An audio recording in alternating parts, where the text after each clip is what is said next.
Hello world, Geriatric Geek here. How in the heck are you? I hope you're doing great. It's another beautiful morning here in North Las Vegas. It's going to be windy as heck today from evidently. Probably not be able to see the strip because of dust down here. But anyway, hey, thanks for joining. Happy Mother's Day to all the mothers out there. I hope you're having a great day so far. And while you're here, we did a Dollar Tree. Yeah, we did a Goodwill haul last Wednesday. When I always go on Wednesdays, or try to go on Wednesdays, because that's when the Geriatric Geek gets 40% off. Plus, the colors, depending on the color, may be $1. So anyway, let's get into it. Let me show you what I picked up. I got some okay stuff, added to my Disney collection. First up, from the writer and director of A Nightmare on Elm Street and The Last House on the Left, directed by, yes, Wes Craven, My Soul to Take. My Soul to Take, spine-tingling and perfectly creepy. My Soul to Take is R-rated, 108 minutes, from 2010. It's a horror thriller. About half the people that watch it like it. Only one has the power to save their souls. On the day the Riverton Ripper vanished without a trace, 7 children were born. Today they're all turning 16 and turning up dead. Legendary director Wes Craven keeps your heart racing with a suspense thriller filled with twists, turns, and a dark secret that will send your soul searching for cover. Some reason I didn't have this already, but how I do. Can't wait to check it out. Oh, by the way, if you guys have seen any of these, you liked them, you hated them, let me know in the comments what you thought about it. Next up, I like this lady, this actress, Diane Lane in Untraceable. Untraceable is R-rated, 101 minutes, from 2008. It's a psychological thriller, my favorite. About almost 70% of the people that watched this movie enjoyed it. Of course, Diane Lane was in The Perfect Storm, if you remember that movie. And a little trivia about this movie in particular. Who put this out? Sony actually owned the website that they use in this movie. I've heard about this movie. I think I watched it probably back in 2008, 2009, but I didn't have it in my collection, so I wanted it when I saw it, and it's in perfect condition. But anyway, the Sony owned the website killwithme.com. It's no longer in service, but they actually owned it and used it as a publicity stunt or a PR stunt to get people to watch this movie. But Untraceable. Within the FBI, there exists a division dedicated to investigating and prosecuting criminals on the internet. Welcome to the front lines of the war on cybercrime, where Special Agent Jennifer and Griffin have seen it all until now. A tech-savvy internet predator is displaying his graphic murders on his own website, and the fate of each of his tormented captives is left in the hands of the public. The more hits his site gets, the faster his victims die. When this game of cat and mouse becomes personal, Marsh and her team must race against the clock to track down this technical mastermind who is virtually untraceable. Let me know if you've seen that one. Sounds interesting.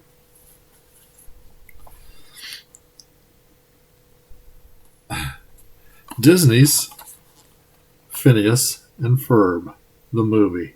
Yeah.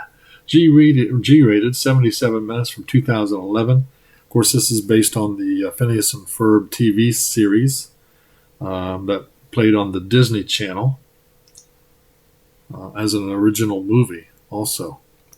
I like Phineas and Ferb. So does most people that watch it. So glad to have this in the collection. Just when you thought Phineas and Ferb had done it all, they take their adventures to a whole new dimension in their first full-length movie, Phineas and Ferb, the movie. When Phineas, Ferb, and Perry follow Dr. Doofenshmirtz, through his other dimensionator, they find themselves in an alternate universe where a second, truly evil Dr. Doof rules over his tri-state area with an army of iron-fisted robots. Phineas and Ferb, the movie. Across the second dimension. Now, I just gave away a couple of Nicolas Cage movies, and the one I didn't have in my collection was The Weatherman. The Weatherman, R-rated, 2005, 101 minutes. It's a comedy drama, apparently. But I'm trying to get all the Nick's stuff. About 70% of the people that watch it liked it, so why not give it a try? Chicago weatherman David Spritz, played by Nicholas, is living the life most of us dream of. He's a celebrity, makes a six-figure salary, working 2 hours a day, and is on the short list for the meteorologist job on a national morning show. But his professional successes are overshadowed by his personal failures. He's divorced from his wife, his kids are slipping away from him, and even his Pulitzer Prize-winning father, played by Michael Caine, won't take him seriously. Part American Beauty, part about Schmidt, the weatherman takes a closer look at living a meaningful life in a fast food world. Nicolas Cage. Now, amazing as it is, and I find these all the time, people donate unopened movies. There's one of them, The Hunger. Still factory sealed. The Hunger is R-rated, 96 minutes, from 1983. It's a horror fantasy. It's a vampire flick, apparently, and I'm all in for vampire flicks. I've not watched this one, so happy to have it in my collection. And it has Catherine Deneuve, David Bowie, and Susan Sarandon in it. Nothing Human Loves Forever. Yeah. I can't read the back because it's in red, and red is impossible for me to read. But it looks interesting. If you guys know this movie, let me know about it, what you thought, if you've seen it. Next up. That's right. I got him. Family Guy. Volume 1, Seasons 1 and 2. Volume 2, Season 3. Yeah. There you go, The Family Guy. Season 1 and 2, or 1, was from 1999. Season 3, of course, this is adult animation. Most people like it if they watch it. It's adult comedy. Stewie, and I like Stewie and Brian the dog particularly. There he is down there. This thing is now in its 20th season. What a staying power! What staying power for Family Guy? Let me know down below if you like the Family Guy. I'm not going to read it all. Yeah. Meet the Griffins. Peter, the big, lovable oaf, who always says what's on his mind. Lois, the doting mother, who can't figure out why her baby son keeps trying to kill her. Their daughter, Meg, the teen drama queen, who's constantly embarrassed by her family. Chris, the beefy 13-year-old who wouldn't hurt a fly unless it's landed on his hot dog. Stewie, the maniacal 1-year-old bent on world domination. And Brian, their sarcastic dog with a wit as dry as the martinis he drinks. Yeah, I kind of like to have all of those eventually. Speaking of having all of something, the Clone Wars. Star Wars, the Clone Wars. That's right. We have here Volume 1 and Volume 2 of the Clone Wars. Volume 1 was from 2003 to 2004, and and Volume 2 is from 2005. This aired on the Cartoon Network for 3 seasons from 2003 to 2005. Yeah, I love me my Star Wars, and I'm not big on the animation stuff, but didn't have it in my collection. I saw these that were in perfect condition, so had to pick them up for I think I paid around $1.50. So the saga continues with this Emmy-winning Star Wars Clone Wars, available for the first time on DVD. Volume 1 reveals the epic adventures that bridge the story arc between Star Wars Episode 2, Attack of the Clones, and Star Wars Episode 3, Revenge of the Sith. Follow the valiant Jedi Knights and the brave soldiers of the Republic's clone army as they battle against the droid forces of the Separatists, led by the evil Sith Lord Count Dooku. Witness the battles that made galactic heroes out of Anakin Skywalker and Obi-Wan Kenobi, and along the way get a first look at the new menace from Episode 3, General Grievous. Oh yeah, there you go. 2 perfectly mint copies of the Clone Wars. Now, love my disaster movies, so I didn't have this one. Thought it looked interesting. Called Absolute Zero. Miami's Never Been So Cold. Not rated, 86 minutes, from 2006. It's an action adventure. Doesn't get great reviews, but I wanted to give it a go. It's a made-for-TV movie, apparently. Like I said, I like my disaster flicks. Enter SCI climatologist David Koch. Climatologist David Koch has evidence that a shift in the Earth's polarity triggered the last ice age. In a single day, now it's happening again. There's no time to escape. As the temperature plummets, Miami is blasted with snow and ice. Evacuation routes are jammed. The only chance David, his old flame Bryn, and a few other hopeful survivors have is to hold themselves up in a special chamber at Enter SCI.